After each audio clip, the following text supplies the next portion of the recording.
Hi everyone! Welcome to my vlog! Tara, samahan niyo po kami ngayon dito. Pumunta sa may Taipei Main Station. Mag-aala turista kami for today's video.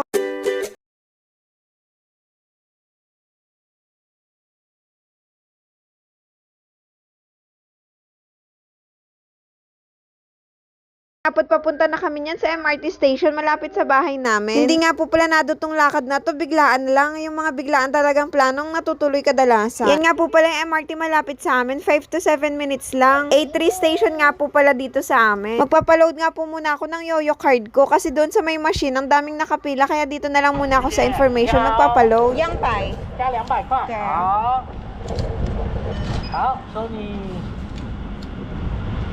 好，收你1000元。 200 nga lang po ang pinaload ko at meron pa akong utang dyan sa yoyo card ko na 10 NT, kaya 190 na lang pinakalaman ng load ko. 确认一下，加之后有190元。1、2、3，好，找您800元。谢谢。谢谢。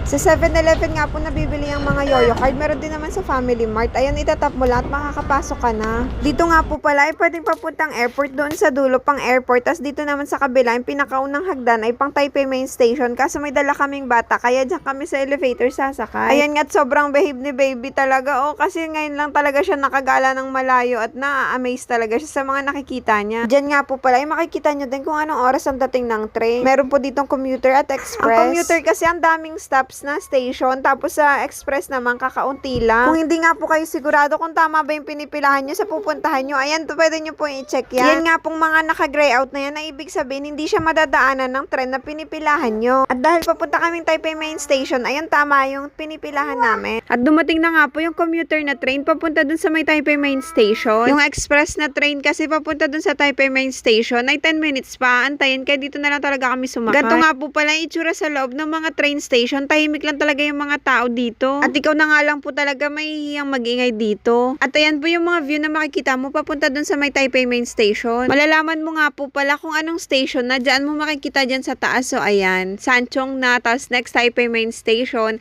Pero kapag sa express kayo sasakay, hindi nyo na madadaanan yung Sanchong. Yan nga po pala yung Sanchong Park na pinupuntahan namin dati ni Jay. Kung mapapansin nyo, puro talaga puno dito. Ayan nga po, at nasa Taipei Main Station na kami. At dahil first time po namin gumala na may dalang stroller, kaya ayan, lagi kami naka-elevator. 25 NT nga po pala ang pamasahe galing dun sa bahay namin papunta dito sa may Taipei Main Station. Ang ganda nga po ng ceiling na design nila dito, tapos yung mga pa-bamboo-bamboo nilang pa-design-design po na yun, ang gandang tignan. Kapag nga po pala pumasyal kayo dito sa may Taipei Main Station, ako, asahan nyo na po talaga na gamit yung mga paa nyo. At mahaba-haba po talagang lakaran ng mangyayari dito. Pagkalabas nga po dito sa MRT, ayan, makikita mo na talaga yung Taipei Main Station. Ayan, no, yung bubong na po yan. Si Jay nga po pala ay may pasok sa trabaho.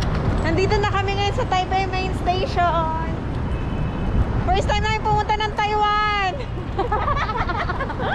Malamig na nga po pala dito, kaya ang sarap ng mamasyal, hindi nakakainit ng ulo yung init ng panahon. Itatry ko nga po pala mag-vlog ng mga travel dito sa Taiwan. Kaya abangan nyo po yung mga vlog ko. At nandito na nga po kami sa tapat ng Taipei Main Station at ang daming kalapati dyan, no? At makikita mo talaga sa mata ni baby na tuwang-tuwa siya sa mga nakikita niya. Sa susunod nga, ipapasyal namin siya sa Taipei Zoo. Malapit na rin kasing umuwi sila Karen, kaya sinusulit na namin yung mga panahon na nandito pa sila at magpapasyal-pasyal kami kasama nila baby. Ayun, at papasok na po kami sa loob ng Taipei Main Station. Mabuti nga po at kaunti lang yung tao ngayon kapag linggo, kasi as in sobrang daming tao dyan. Lalo na po dyan, ang daming mga nakaupong mga Indonesian, mga Vietnamese, iba't ibang lahi po, ang dami ding Pinoy dyan. Kapag nga nagpa-plan kang pumunta dito sa Taiwan, ako panigurado isa to sa mga listahan mo na gusto mong puntahan. Pagkatapos nga po namin mag-picture-picture dyan, ay umalis na rin kami kasi pupunta po kami sa Chiang Kai-shek ngayon. Lumabas nga po ulit kami at dyan kami sasakay sa may elevator.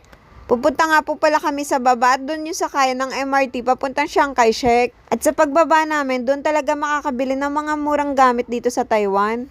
Ang sarap din pala makagala-gala ng ganito, no? Nakaka-relax yung hindi purong bahay ka lang. Ito nga po pala yung sinasabi kong baba na maraming bilihan ng mga gamit dito. Ayan, may mga Filipino store dyan. Tapos ang dami-daming bilihan ng damit, mga gamit, mga sapato. Madami ka nga pong mabibili ditong pampasalubong. At medyo mura po talaga dito sa ilalim ng Taipei Main. Nagpa-picture nga din po kami dyan sa sakura na puno na yan. Sa dulong part nga po pala ng Taipei Main ay meron ditong mga nagmamassage. Mga bulag po sila. Hindi ko pa nga po natatry yan, pero ang galing lang 'di ba? Lahat ng mga paraan dito ay ginagawa ng gobyerno para sa may mga PWD. Tinitrain talaga nila at ginaguide para maging maayos yung buhay ng mga may kapansanan dito. Ayan nga po, papunta na kami dun sa may sakayan papuntang Chiang Kai-shek. May nadaanan nga po kaming sushi, kaya ayan, napabili talaga kami at yan na lang babaunin namin dun sa may Chiang Kai-shek. Favorite ko na kasi ngayon yung sushi. Si Karen yung tumuro sa akin yan kung paano kumain. Dati ayaw na ayaw ko talaga niya, natihlaw nga. Pero dahil nung natikman ko, ay nako, napakasarap. Pero hindi naman talaga ako lagi-lagi kumakain. Minsan lang kapag nagka-crave, ayun, bibili. From Taipei Main Station nga po, ay 2 stop lang at nasa Chiang Kai-shek ka na.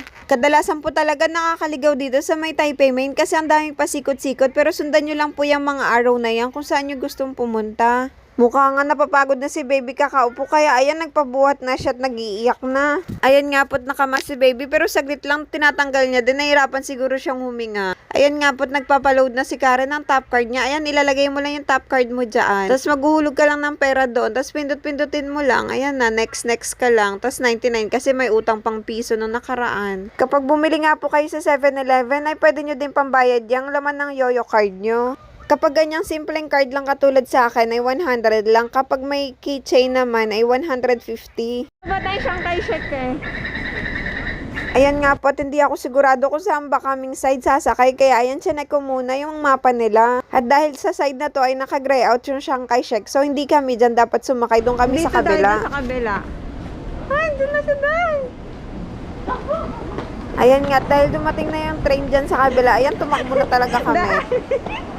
Dahil malapit lang naman kami at 2 stop lang, hindi na ako umupo. Ayan nga po pala yung unang stop, NTU Hospital. Pagkatapos po niya ay Chiang Kai-shek na. Kaya po sa mga papasyal dito sa Taiwan, mag-Taipei Main Station muna kayo, tas gala-gala kayo saglit doon, tas diretso na kayo dito sa Chiang Kai-shek. Kasi saglit lang po talaga yung biyahe from Taipei Main Station to Chiang Kai-shek, kaya yung oras nyo hindi mako-consume ng mahabang biyahe. Pagdating nyo nga po doon pala sa Chiang Kai-shek, ay exit 5 kayo pupunta. Ayan, makikita nyo naman kung anong mga exit ang lalabasan nyo at may mga pangalan namang naka-English po. Kaya don't forget po, exit 5 papunta doon sa Chiang Kai-shek Memorial Hall. Bukas na nga po pala sa part 2 yung vlog namin Chiang Kai-shek kami. Salamat po sa panonood. Please don't forget to like and follow.